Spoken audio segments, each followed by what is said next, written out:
Հաղորդման գործընկերն է Էլիպս ընկերությունը։ Եթերում հերթապահված հաղորդաշարի կիրակնօրյա թողարկումն է։ Բարի երեկո։ Այսօր մեր ծրագրում կարող եք դիտել. Մի սպանությունը թաքցնելու նպատակով նոր սպանություն էր ծրագրել, հետո նաև իրագործել, այս անգամ արդեն սեփական ձեռքերով, ու մտքով էլ չէր կարող անցկացնել, որ իր գրեթե ողջ տեղաշարժը տեսագրված է։ Դուժողն անգիտակից վիճակում տեղափոխվել էր հիվանդանոց ու կյանքը փրկել չէր հաջողվել։ Ոչ ոք ոչինչ չէր տեսել, բայց դեպքի վայրի զննությամբ մոտակայքում հայտնաբերվեց բջջային հեռախոս, դուժողինն էր։ Եվրապատուհանները տեղի էին տալիս գայթակղիչ հեշտությամբ և թիրախ ընտրելիս հենց այդ էր որոշիչը։ Վերջապես մեջտեղ եկավ մի տեսախցիկ, որ վաճառվել էր էժան ու առանց տուփի։ Օրերս ճանապարհային ոստիկանության ղեկավար կազմի հետ հանդիպման ժամանակ ոստիկանության պետ Վլադիմիր Գասպարյանը ցույց տվեց կտրուկ բարելավել ծառայության որակը, շեշտելով, որ այլևս չի հանդուրժվելու նույնիսկ որևէ զանցանք։ Դեռևս 2013 թվականի նոյեմբերի 9-ին ոստիկանության ներքին անվտանգության վարչությունում ստացված օպերատիվ տեղեկության կապակցությամբ ծառայողական քննություն էր իրականացվել ճանապարհային ոստիկանության առաջին սպայական գումարտակի տեսուչներ Գևորգ Ասլանյանի և Հայկ Հարությունյանի նկատմամբ։ Քննության արդյունքով Ասլանյանը ենթարկվել էր կարգապահական տույժի, ճանապարհային երթևեկության կանոնների խախտում թույլ տված վարորդի նկատմամբ վարչական իրավախախտման արձանագրություն չկազմելու համար։ Սա միակ թերացումը չէր, բնակչության մեջ որոշակի դժգոհություններ կան այս ծառայության գործունեության նկատմամբ և բոլորովին պատահական չէր ոստիկանության պետի խիստ ու վերջնագրային ցուցումը ճանապարհային ոստիկանության ղեկավարությանը։ Դուք աշխատելու եք հասարակության հետ, համապատասխան ծառայությունները ոստիկանության աշխատելու են ձեր հետ։ Ներողամտություն, փիլիսոփայություն չի լինելու։ Ու չեղավ։ 2014 թվականի փետրվարի 13-ին կրկին ուսումնասիրվեց Գևորգ Ասլանյանի և Հայկ Հարությունյանի համատեղ ծառայությունը ու պարզ երևաց, որ տեսուչները մեղմ ասած հետևություններ չեն արել։ Ճանապարհային ոստիկանության մեքենան կանգնեցված է երկրորդ շարքում, քաղաքացին նստում է ծառայողական մեքենան։ Երկրորդ շարքում են կանգնած և ոստիկանության և քաղաքացու մեքենաները։ Տեսուչը ծառայությունն իրականացնում է առանց գլխարկի։ Քաղաքացու հետ շփվելիս տեսուչը ծխում է, հետը խոսում է առանց մեքենայից իջնելու, դարձյալ առանց գլխարկի։ Մութն ընկնելուց հետո ծառայությունն իրականացնում է առանց լուսային բաճկոնի, քաղաքացին այստեղ էլ անարգել նստում է ծառայողական մեքենան։ Ամենատարածված խախտումներից մեկն էլ, որ միայն այս տեսուչներին չի վերաբերում, քաղաքացիների հետ երկար բարակ անհարկի պարզաբանումներն են։ Քիչ չեն նաև դեպքերը, երբ տեսուչները չեն գրանցում ճանապարհային երթևեկության կանոնների խախտումները, իսկ թե ինչու չեն գրանցում, կպարզի իրականացվող ծառայողական քննությունը։ Ճանապարհային ոստիկանության տեսուչներ Գևորգ Ասլանյանն ու Հայկ Հարությունյանը ազատվել են զբաղեցրած պաշտոններից և գրանցվել ոստիկանության կադրերի ռեզերվում։ Նշենք նաև, որ քաղաքացու դիմումի կապակցությամբ նույն տեսուչների նկատմամբ ստուգում է իրականացվում նաև ճանապարհային ոստիկանության ճանապարհապարեկային ծառայության բաժնում։ Ճանապարհային ոստիկանության ծառայության որակը բարձրացնելուն ուղղված միջոցառումները շարունակվում են։ Նույնանման կամ ինչպես ընդունված է ասել, նույն ձեռագրով կատարված բնակարանային գողությունների սկիզբը Արմավիրի և Աղարշապատի վարչական տարածքներում դրվեց դեռևս անցած տարվա նոյեմբերին։ Մի շարք հանգամանքներ խանգարեցին հանցաշարի արագ բացահայտմանը, բայց ի վերջո արդեն այս տարվա փետրվարի սկզբին կասկածյալները բերման ենթարկվեցին։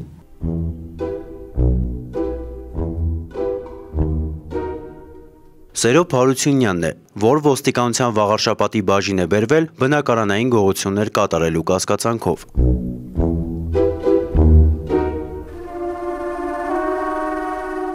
Շատերի նման նա էլ զղջում է արածի համար միայն ոստիկանությունում, բայց բարոյականից զատ զղջալու այլ առիթ էլ ունի։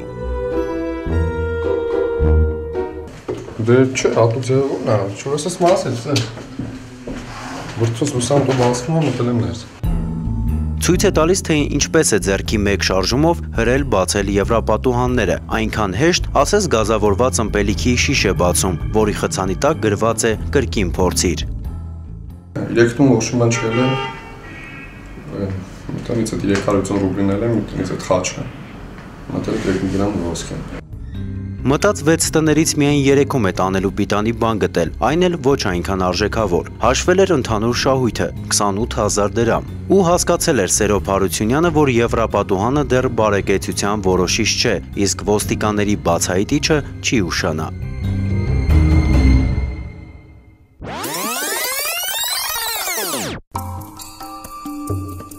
Դեռևս անցած տարվա նոյեմբեր-դեկտեմբեր ամիսներին Արմավիրի մարզի Վաղարշապատի եւ Արմավիրի վարչական տարածքներում մեկը մյուսի հետևից տեղի ունեցան բնակարանային գողություններ։ Ձեռագիրը նույնն էր, բոլոր դեպքերում էլ մտնում էին եվրապատուհաններից եւ ժամը 18-ից 22-ն ընկած ժամանակահատվածում։ Ձմռան ամիսներին հենց ժամը 18-ի կողմերն է մութն ընկնում, իսկ երեկոյան 10-ից մարդիկ սովորաբար արդեն տուն են վերադառնում։ Փետրվարի սկզբներին արդեն օպերատիվ տեղեկություններ ունենք, թե ովքեր են կատարում գողությունները,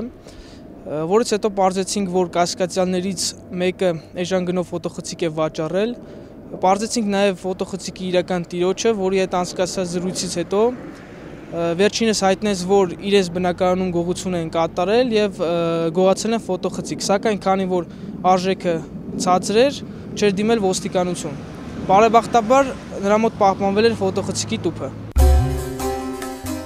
Փետրվարի լույս 7-ի առավոտյան ոստիկանության Վաղարշապատի եւ Արմավիրի բաժինների եւ Արմավիրի մարզային վարչության աշխատակիցների համատեղ միջոցառումների վերջին ակորդն էր։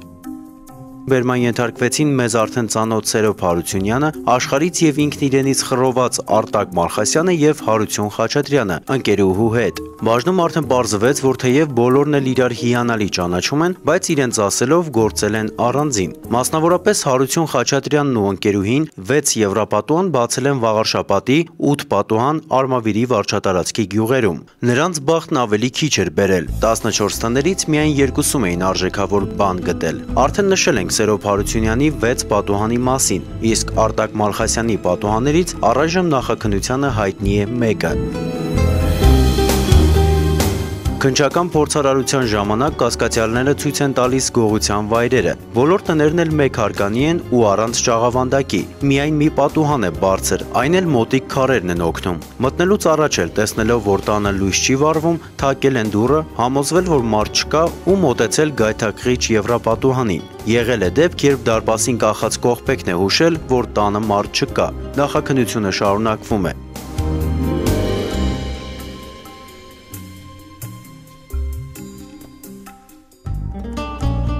Իհարկե, ոմանք կասեն, թե այս գողությունների մեխանիզմը ցույց տալով, ասես ուղղորդում ենք բնակարանային գողությունների սիրահարներին, բայց համոզված ենք, որ այդ սիրահարները մեզնից չէ, որ պետք է մեխանիզմներ սովորեն, իսկ եվրապատուհանների հեշտ բացվելու խնդիրը նոր չէ։ Ոստիկանների բացահայտումն ինքնին նաև պրոֆիլակտիկա էր, իսկ այս տեսանյութը դիտող հանցամետները թող հիշեն, որ եվրապատուհանը դեռ բարեկեցության որոշիչ չէ, իսկ բացահայտումը վաղ թե ուշ իրականանում է։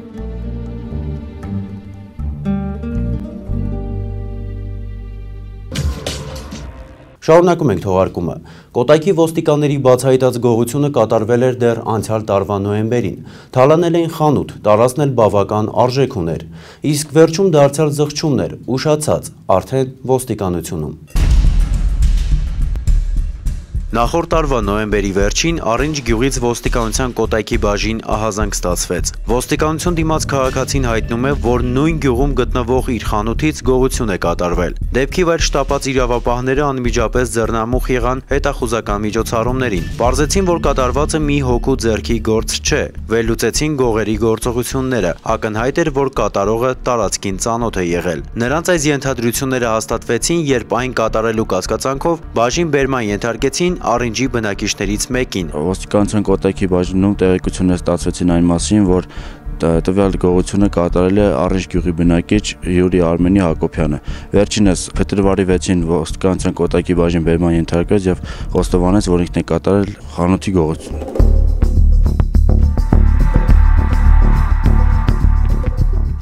18-ամյա Յուրիկ Հակոբյանը նշեց, որ գողություն կատարել էր իր ծանոթ Ոմն Սուրենի հետ։ Նոյեմբերյան գիշերն էլ իրենց բախտից նպաստավոր էր եղել։ Անձրևը խլացրել էր աղմուկը։ Աննկատ մուտք էին գործել բակ ու կոտրել խանութի հետնադուռը։ Գիտեին, որ ամանորի առաջիկա տոների կապակցությամբ խանութն առատ էր լինելու թանկարժեք խմիչքներով ու մթերքով։ Օղին ու կոնյակը արկղերով էին վերցրել։ Սրբել տարել էին ծխախոտն ու լիցքավորման քարտերը, բնական հյութերն ու կոնֆետներով արկղերը։ Վերջում վերցրել էին դրամարկղում եղած դրամ անդամն ու ներսից բացելով խանութի դուռը, ավարը դուրս հանել, տուժողին պատճառելով մոտ 1.800.000 դրամի նյութական վնաս։ Հափշտակվածը տարել էին տարածքից հեռու եւ պահել աստիճանաբար իրացնելու նպատակով։ Յուրիկի հանցակիցը նրանից ավելի ճարպիկ էր գտնվել։ Պահված ապրանքները տղայից թաքուն թռցրել էր։ Գողը գողից գողացավ, իսկ առնչցի երիտասարդն այնպես էր զարմացել, որ տեսախցիկի առաջ զղջաց հարևանի խանութը թալանելու համար։ Զղջում եմ ես դրա համար։ Փաստի առթիվ հարուցվել է քրեական գործ քրեական օրենսգրքի 177-րդ հոդվածի 2-րդ մասի հատկանիշներով։ Յուրիկ Հակոբյանը կալանավորված է։ Ձեռնարկվում են միջոցառումներ Ոմը Սուրենի անձը պարզելու եւ հայտնաբերելու ուղղությամբ։ Նախաքննությունը շարունակվում է։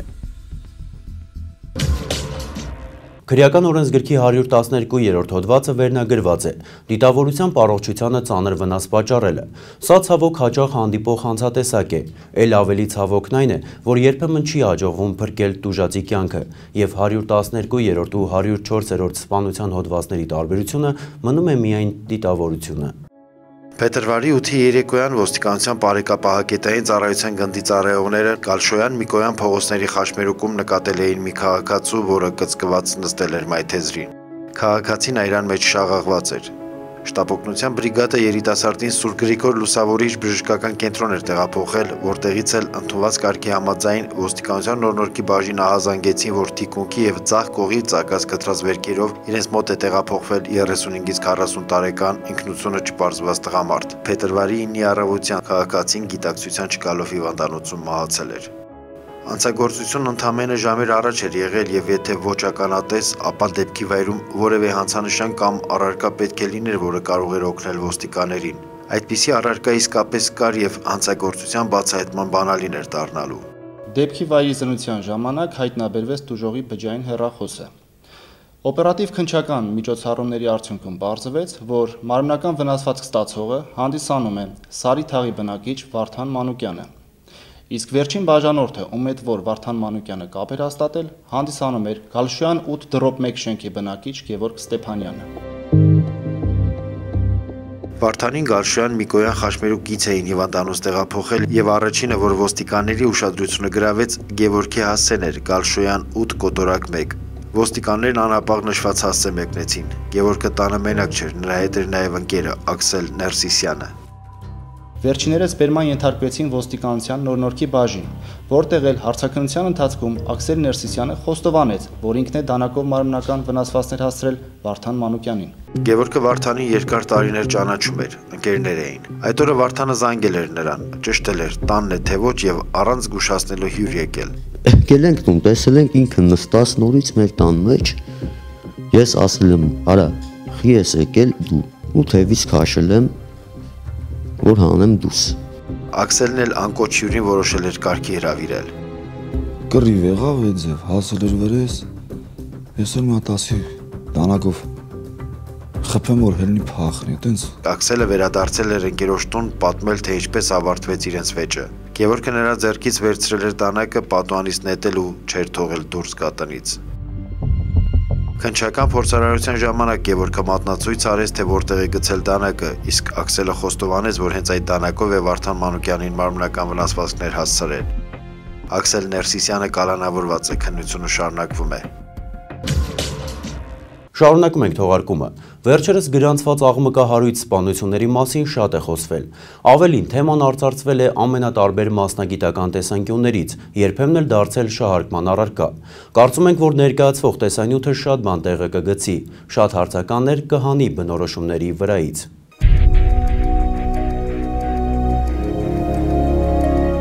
Ոստիկանությունում ահազանգը ստացվել է 2014 թվականի հունվարի լույս 27-ի գիշերը ժամը 00:15-ին։ Հայտնում էին, որ իր տան բակում Երևանի Արամի Նրբանցքի 5A շենքի մոտ արձակված կրակոցներից սպանվել է Արթուր Սաֆարյանը, հանցագործ աշխարհում հայտնի Թևոս Սաֆարյանի եղբայրը։ Կատարվեց դեպքի վայրի զննում, որի ընթացքում հայտնաբերվեցին կրակված պարկուճներ, բժշկական ձեռնոց, արյան հետքեր, ինչպես նաև գործի համար նշանակություն ունեցող այլ իրեր։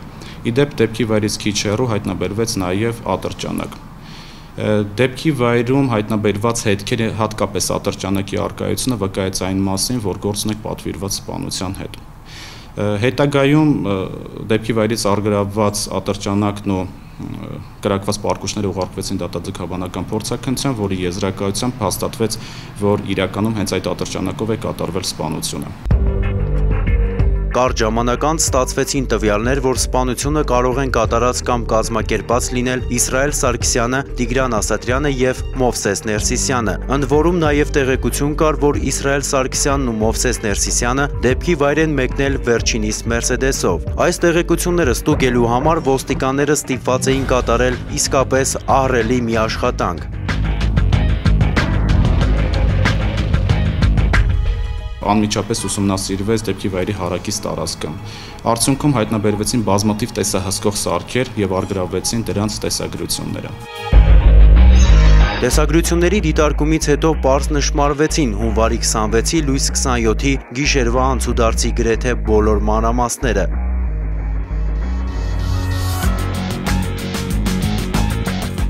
Հունվարի 26-ն է, ժամը 21:20-ի սահմաններում Արթուր Սաֆարյանը ընկերոջ մեքենայով մոտենում է իր օֆիսին, որը գտնվում է Երվանդ Քոչարի փողոցում։ Իսրայելն ու Մովսեսը արդեն հետևում էին զոհին։ Ենթադրելով, որ Արթուրը շուտով օֆիսից տուն կգնա, նրանք Մովսեսի Մերսեդեսով գնում են դիրքավորվելու։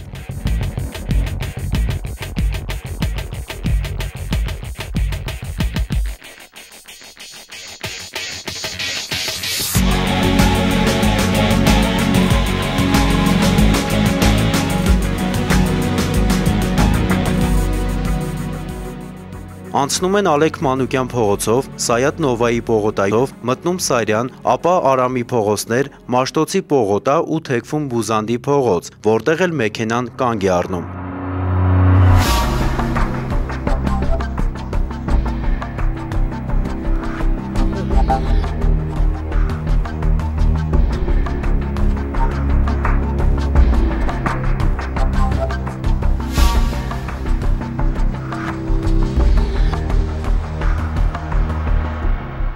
Իսրայելը մնում է մեքենայում, իսկ Մովսեսը դուրս է գալիս ու ոտքով գնում Արամի նրբանցքի 5 շենքի բակ ու դարանակալում։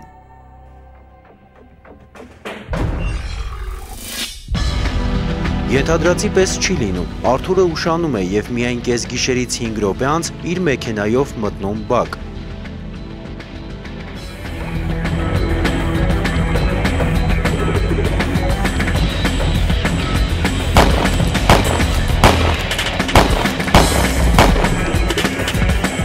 Հնչում են կրակոցներ, ու Մովսեսը հեռանում է դեպքի վայրից։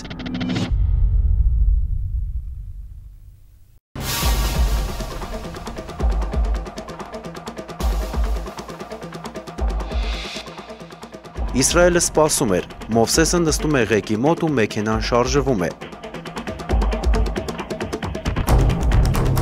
Մաշտոցի պողոտայում մեքենան կանգ է առնում, Իսրայելն իջնում է, իսկ Մովսեսը մեքենայով հեռանում։ Իսրայելը հատում է պողոտան ու քայլում օպերայի ուղղությամբ։ Այդ ընթացքում ինչ-որ բան է գցում աղբարկղը, հետո աղբարկղից պիտի հայտնաբերվեր մասնատված բջջային հեռախոս։ Ապա Տերյան փողոցով բարձրանում է ու մտնում սրճարան։ Այս ընթացքում Արթուր Սաֆարյանին տեղափոխում են հիվանդանոց, նրա կյանքն այլևս փրկել հնարավոր չէր։ Ժամը 12:50-ին սրճարան է մոտենում մեկ այլ մեքենա, որով էլ Իսրայել Սարգսյանը մեկնում է հիվանդանոց, մեռնողի հարազատներին ցավակցելու։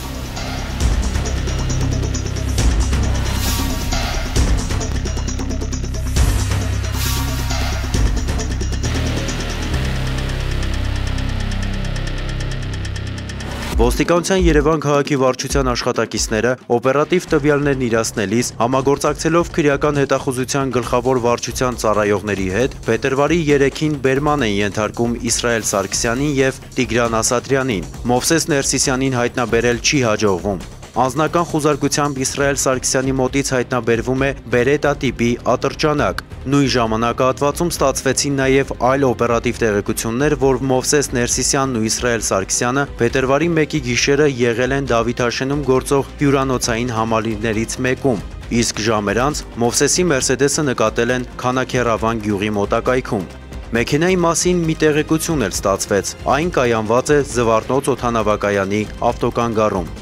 Բնականաբար հանրայնությունն առաջացավ ստուգելու ստացված օպերատիվ տեղեկությունների հավաստիությունը։ Այդ նպատակով կատարվեցին մի շարք հնչական գործողություններ։ Մասնավորապես նշված հյուրանոցային համալիրի առանձնասենյակներից մեկում կատարված զննությամբ, ինչպես նաև այդ առանձնասենյակին կից գտնվող ավտոտնակի զննությամբ հայտնաբերվեցին արյան հետքեր։ Արյան հետքեր հայտնաբերվեցին նաև Քանաքեռավանի տարածքով անցնող կոյուղատարի դիտահորի մոտ։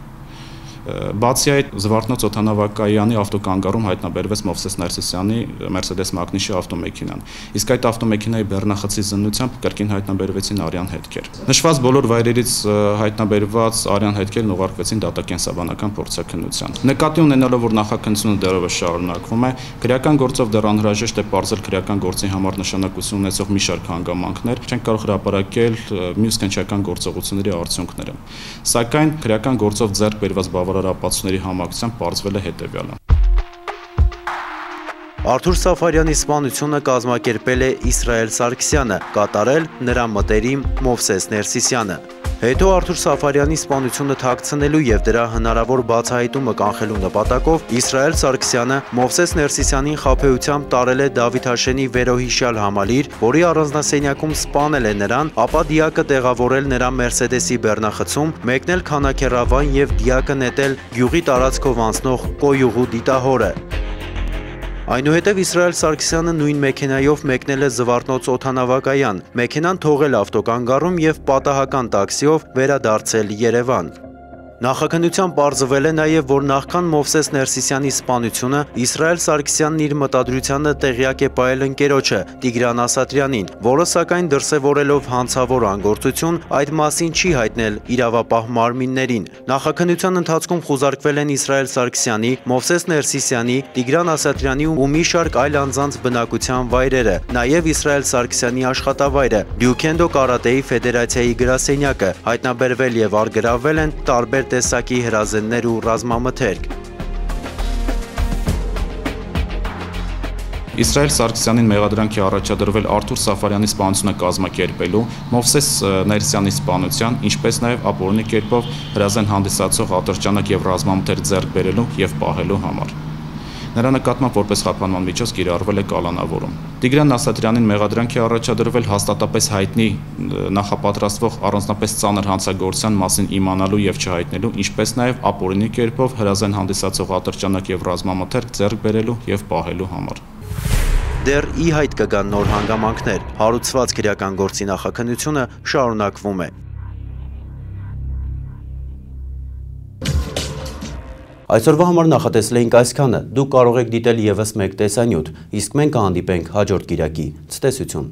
Հայաստանի Հանրապետության ոստիկանությունը տեղեկացնում է, որ ուժեղացվելու է հսկողությունը չթույլատրված լուսային և ձայնային սարքավորումներով կահավորված, ինչպես և օրենսդրությամբ չնախատեսված դեպքերում ձայնային ազդանշաններ արձակող տրանսպորտային միջոցների նկատմամբ և կիրառվելու են պատասխանատվության խիստ միջոցներ։ Խնդիրն այստեղ սակայն ոչ միայն օրենքի պահանջները կատարելն է, այլև համակեցության կանոնները պահպանելը։ Հարգելի վարորդներ, հիշեք, որ անհարկի ազդանշանելով դուք շփոթեցնում եք երթևեկության մյուս մասնակիցներին, ինչը կարող է վտանգավոր անցանկալի հետևանքներ ունենալ։ Հիշեք, որ մեր շրջապատում կան տարեցներ, հիվանդ մարդիկ, երեխաներ, որոնց անհանգստացնում են ձեր շչակները։ Բակերում ազդանշանելով որևէ մեկին կանչելու փոխարեն կարելի է օգտվել հեռախոսից։ Սա ոչ միայն տարրական քաղաքավարության ու բարեկրթության, այլև բանականության պահանջն է։ Անհարկի մի ազդանշանեք կրթական, մշակութային և այլ հաստատությունների մոտ, հրապարակներում, մարդաշատ վայրերի մերձակայքում։ Մի մոռացեք, որ ձայնային ազդանշանների օգտագործումը ոչ թե ինքնադրսևորման, այլև երթևեկության կարգավորման միջոց է, որի կիրառումը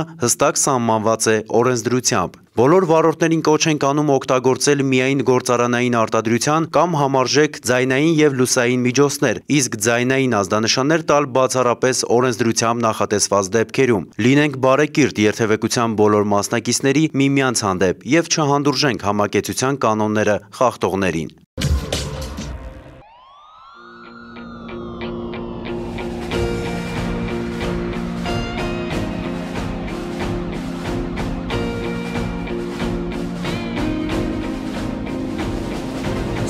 Արդար, որն դատարր, գիտի սարքել հանուն արդարության, հանուն խաղաղության, միտքը սուր խոսքը մուր Եվ ուր է աչքերում խավարն այրող լուսավորող մի շող Այսպիսին և էլ ավելին պիտի լինի մեր ոստիկանը հայ Մեր անդորն ու մեր ամեն նորն է ձեռքերում քո դու եղիր վստահ Ոստիկան իրական մեր կյանքի պահապան Սիրտը քո մեր սրտին մոտ Ոստիկան իսկական օրենքի մեր պաշտպան Ողջ գիշեր, ողջ առավոտ Ոստիկան իրական մեր կյանքի պահապան Սիրտը քո մեր սրտին մոտ Ոստիկան իսկական օրենքի մեր պաշտպան Ողջ գիշեր, ողջ առավոտ Կամքն ուշեղ, կյանքն է արժեք Հրեշտակներ երկրի վրա քայլող Արթուն և մեզ հսկող Իջնասնիվ, փառք ու պատիվ Ամեն օրյա հերոսներին խիսախ Որ քաջ են ու անվախ Այսպիսին և էլ ավելին Պիտի լինի մեր ոստիկանը հայ Մեր անորն ու մեր ամեն նորն է ձեռքերում Քո դու եղիր վստահ Ոստիկան իրական մեր կյանքի պահապան Սիրտը քո մեր սրտին մոտ Ոստիկան իսկական օրենքի մեր պաշտպան Ողջ գիշեր, ողջ առավոտ Ոստիկան իրական մեր կյանքի պահապան Սիրտը քո մեր սրտին մոտ Ոստիկան իսկական օրենքի մեր պաշտպան Ողջ գիշեր, ողջ առավոտ Մեր կյանքի պահապան Սիրտը քո մեր սրտին մոտ Ոստիկան իսկական օրենքի մեր պաշտպան Ողջ գիշեր, ողջ առավոտ Ոստիկան իրական մեր կյանքի պահապան Սիրտը քո մեր սրտին մոտ Ոստիկան իսկական օրենքի մեր պաշտպան Ողջ գիշեր, ողջ առավոտ Ոստիկան իսկական օրենքի մեր պաշտպան Ողջ գիշեր, ողջ առավոտ Ողջ գիշեր, ողջ առավոտ